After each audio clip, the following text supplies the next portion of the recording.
Okay, so the last gesture or button press that we're going to go over is the power off button, which is the same as the lock screen button.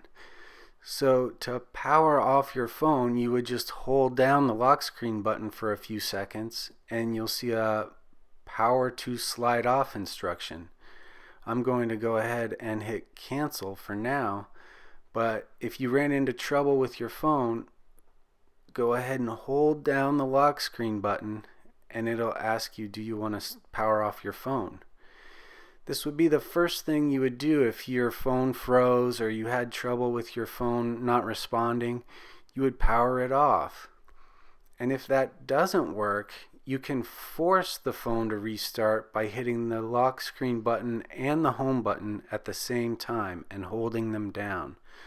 So what you do is you hold down the lock screen button and then the home button, and we're going to go ahead and restart the phone right now and show you what it does. Go ahead and hold both buttons down, and even when Siri comes up, you're just going to keep holding them down until you see the Apple icon. And there you go. Then you know that it's restarting because the Apple icon is the rebooting of the phone. Now that's for iPhone 6s. For an iPhone 7, you're going to hit the lock screen and the volume down button. So older models, you use the home button, but iPhone 7s, it's a volume down plus the lock screen button at the same time.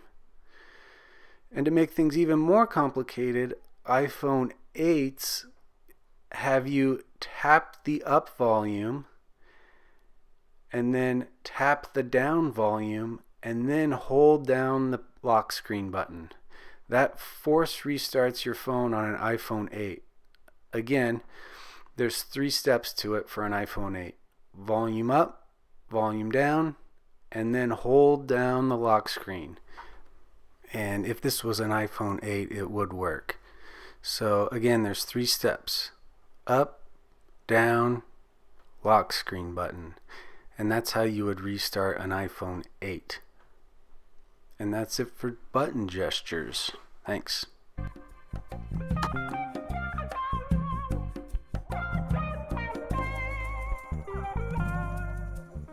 Okay, this tutorial is going to be about the volume buttons and how to differentiate between the volume of the speaker, the volume of your ringer, and the volume of your like alarms and notifications and like a text message alert. So they're not always linked, so I'm going to go over and show you how to link these up so that it's not quite as confusing as they've made it. So go ahead and hit your volume down, hit your volume up, you'll see it start to increase. Now this is where you see hit your volume all the way down, and if you get a mute sign here, that means that your volume is only controlling your speaker. That means if you played music or something like that on your phone, it's only going to control that volume. It's not going to affect your ringer volume. It's just going to affect your music volume and like a game volume or some other app that has sound. You'll be able to mute that with these switches, but your ringer volume is going to stay consistent. So that's the easy way to tell that you are only controlling your speaker. If you want to control your ringer, go to the Settings app and then scroll down to Sounds. Right here we have Sounds, and a little ways down you see Ringer and Alerts, and there's a toggle switch. If you switch that over, now your ringer is connected to your buttons.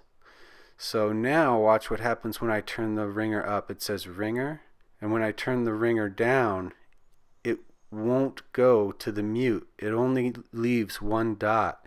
So that's how you know that you're controlling your ringer with your buttons.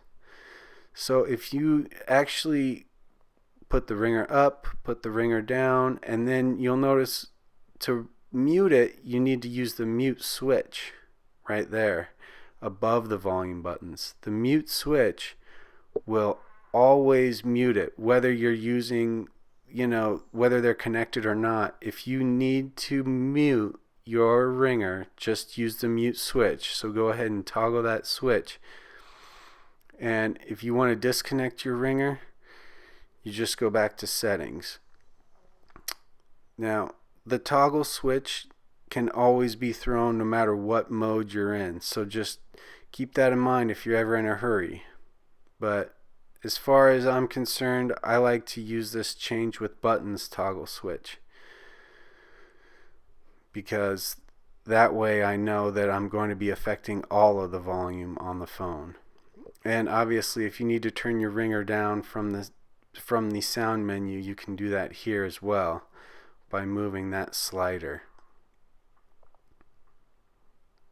Go ahead and toggle that. Now you know that you're connected with your ringer on the buttons. It says so on the screen.